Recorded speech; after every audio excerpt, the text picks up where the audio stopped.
All right, guys, today we're doing basic just close the distance. What's important to understand is in the fight, this is nowhere I want to be, where we can trade punches. That's not the game. Even in boxing or kickboxing, I'm always trying to create the angles where we're not going to be trading. But everything happens a lot faster. So what I want to do is stay too far, where he can't reach me, I can't reach him. And I have to figure out how to get from too far to too close. But the first thing we're going to talk about, we're talking about self-defense. Most altercations in the street, I can't tell you how many times growing up I saw two guys talking like this, a heated argument, and then one guy, boom, sucker punches the other. We never want that to happen. So I don't want to get caught with my hands down. At the same time, when I put my hands up, all of a sudden it becomes a whole different situation, and I might turn what might just be heated words or a misunderstanding into an actual altercation, which is the last thing that I want to happen. So we call it the prayer stance. I put my hands just like this, like I'm praying. Right? Please, I apologize for cutting you off in traffic. It was a mistake. Or I can have my hands out just like this. I'm trying to get something between his hand and my face. Right? I like this because it seems pretty non-aggressive. And it gets my hands up where I can defend myself if I need to. Right? So the first thing is my hands are up. I take a slight sideways stance, right? From here, what I want to do, what I'm going to have my partner do, is just hold his hands up here. Most punches in the street don't come straight like we might train or learn we should punch. They come a little round. What I'm trying to do is come with my hands, boom, right there, and I'm going to touch right there. So I control both sides.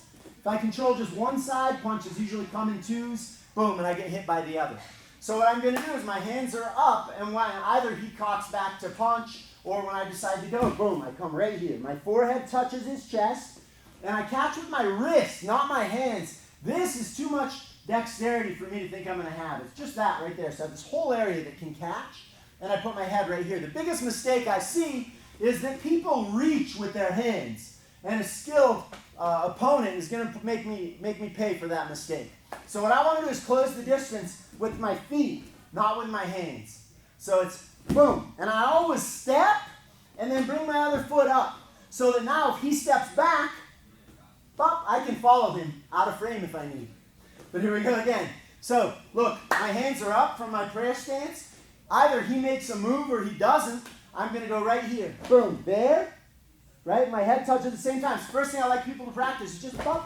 And he's just going to stand the goalpost for me.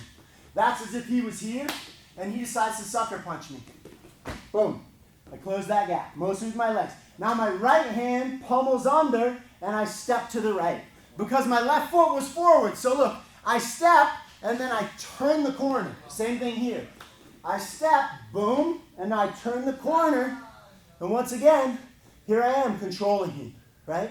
I want to keep this arm, because if he gets it out, I get punched in the face. This looks a lot like the headlock. I'm close to there, but I keep posture. My head is under his head. So if anybody gets hit with the head in the face, it's him, not me, right?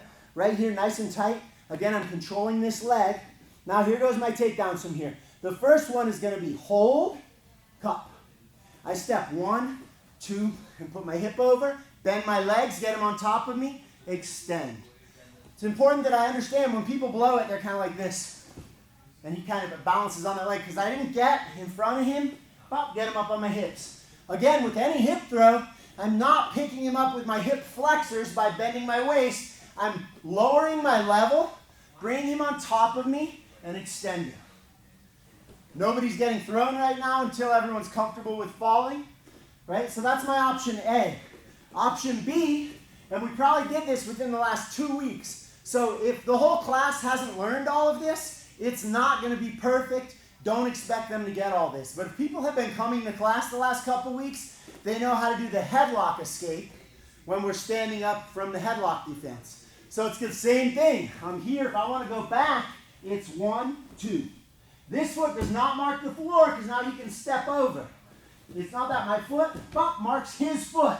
And I just sit, drag him down, and we end up the same as the headlock. So here we go. My options are going to be I control the leg, but I close the space. Boom, pummel under. There's my control. 1, 2, up. Or back. Boom. And I like people to practice 3 times. 1, 2, 3.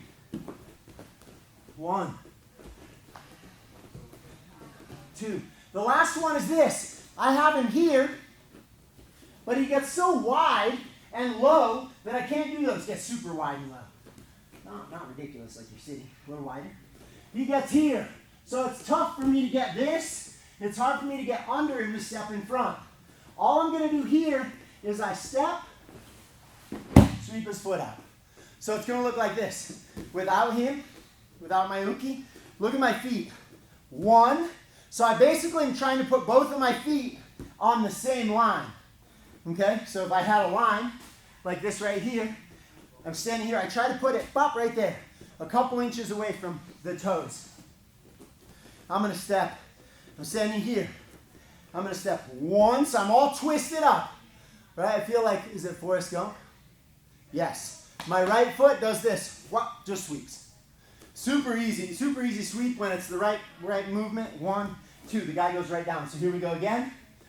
I get in here with the guy and he gets super low, starts getting a really good base. Now look, when he's not that low, boom, I should still think about the other one. But the guy here starts getting like this. Boom, so he's got a good, strong, does that make sense? So here he gets low and wide. Good, space that way. So look at my feet, here we go. 1 and 2. Super easy. Once again, don't have him take him down a bunch of times, but there we have 3 options. The way I like people to practice without takedowns is just here. Here we go, puts his hands up like a goalpost, close with my feet, control. Now I have 1. I'll have him do 3 of those. Now step in front, boom. 3 of those, now he gets wide, wide, wide. Boom, touch, touch. Now maybe I'll take him down. Boom, down. If you do it like that and get them 3, 3, 3, then in the middle of class, if they're not breathing hard, before you're about to talk their ear off so they don't get bored, get them in there and have them do 3 of each, 5 of each. It'll take a minute and a half and get our heart rate up. And really what you have to practice is doing repetitions of those. You don't need to take the guy down. You need to do the setup 1,000 times. As opposed to having to take the guy down 1,000 times and then my uke hates me. That's it, guys. Thanks. Get practice.